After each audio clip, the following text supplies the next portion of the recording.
ওই গাছটার শর্ট ভিডিওটা নেবো ওইখানে। তার আগে ভাবলাম তোমাদের সাথে ভিডিওটা শেয়ার করি।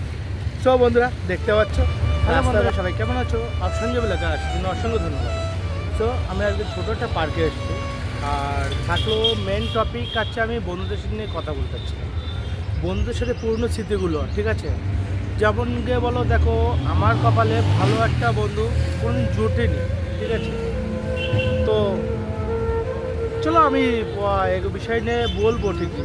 বাকি তার আগে আমি পার্কে যেহেতু এসেছি, পার্কের একটু লুকটা দেখিয়ে দিই। রাস্তার পাশে ছোটো একটা পার্ক, মানে বলতে পারো একটা ছোটো একটা রাস্তার মতন, ঠিক আছে? ছোটো রাস্তার মতন পার্কটা, এত সুন্দর পার্কটা।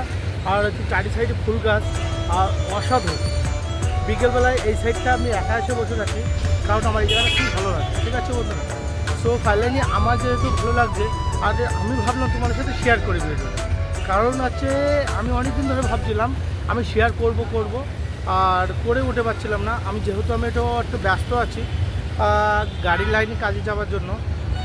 এদিকে একটা গাড়ি রয়েছে, সে গাড়িটা এখন প্রবলেম দেখাচ্ছে, অন্য কাজ করব। তো ওই কাজে একটু ব্যস্ত ছিলাম, ঠিক আছে? আমি ঠিক মতন ভিডিও বানাতে পারছিলাম না।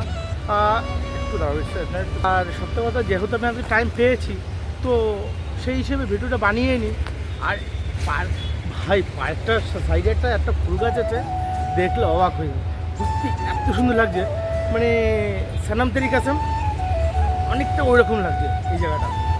Awesome just awesome. তো পার্কটা হাঁটতে আমি অনেক দূর চলে এসেছি, পার্কটা দেখতে পাচ্ছ। সো ফাইনালি আমি ব্যাক ক্যামেরা করছি, এবার ব্যাক ক্যামেরা করে তোমাদের দেখাচ্ছি, ঠিক আছে বন্ধুরা?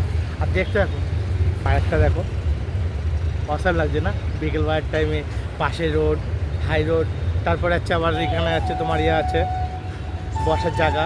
আর এই কিছু কিছু জায়গা আছে ভেঙে চুরে তুলেছে। আর দেখো জায়গাটা সত্যি, আমি এখানে একটা শর্ট ভিডিও নিতে যাচ্ছি। শর্ট ভিডিও বলতে শেহারি বাবু বলে একটা গান আছে না, ওই গানটার শর্ট ভিডিওটা নেবো ওইখানে। তার আগে ভাবলাম তোমাদের সাথে ভিডিওটা শেয়ার করি। সব বন্ধুরা দেখতে পাচ্ছ রাস্তার পাশ থেকে আমি পুরোটা ঘুরে দেখাচ্ছি। দেখো এ মাথা ও মাথা, পার্কটা খুব ছোট পার্ক, জাস্ট বলতো ওয়াসাম। এবার সামনে কাজ করে বলছে, হ্যাঁ জায়গাটা কেমন লাগছে দেখে বলো। আর পার্কটা এত সুন্দর লাগে আমার, এই জায়গাটা আসতে খুবই ভালো লাগে, ঠিক আছে? আশা করি কাগজি ফুল, এগুলো দেখতে কাগজি ফুল, আমি যেটা ছিঁড়ে বলছি, এগুলো আমরা কাগজি ফুল বলি, যেটা দেখতে খুবই অসাধারণ লাগছে, যেটা বলে বলতে।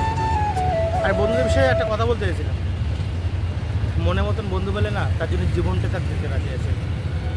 বন্ধুদের স্মৃতিগুলোর কথা, একটাই বন্ধু ছিল আমার, সেটা কে? সোনু বলে একটা নাম ছিল। তো আমার সাথে থাকতো, তার বাড়ি ছিল কোথাও উড়িষ্যা, ঠিক আছে? ফাইনালি তার সাথে আমার আছে ক্লাস 2012 শেষ হয়েছিল। বলে কেন? আমার বন্ধু তখন মারা গেছিল। তারপর থেকে যে কটা বন্ধু বান্ধব পেয়েছি আমার লাইফে, আমার বাড়ির আশেপাশে বলো, যে কোনো জায়গা বলো, যে কোনো জায়গা বলতে আমার বাড়ির আশেপাশে বলো, গ্রাম এলাকার জন্য কিছু কিছু আছে আমার বন্ধু তো একটাতে দুটো হয়, বেশি হয় না। তো তুই বলো কেন? বাট বন্ধু বান্ধব করতে করতে বেশি ভালোবাসি, ঘর থেকে বেরোয় না তো, তাই বন্ধুদের কথা ভাবি না কারো কথা। আমার কটা বন্ধু বান্ধব আছে একদম চিটিং করে ধাপ্পা মার, তাই আমি বন্ধুদের কথা মনে করি না। একটাই বন্ধু ছিল, সে মারা গেছে, তার কথা কোনো মনে পড়ে না।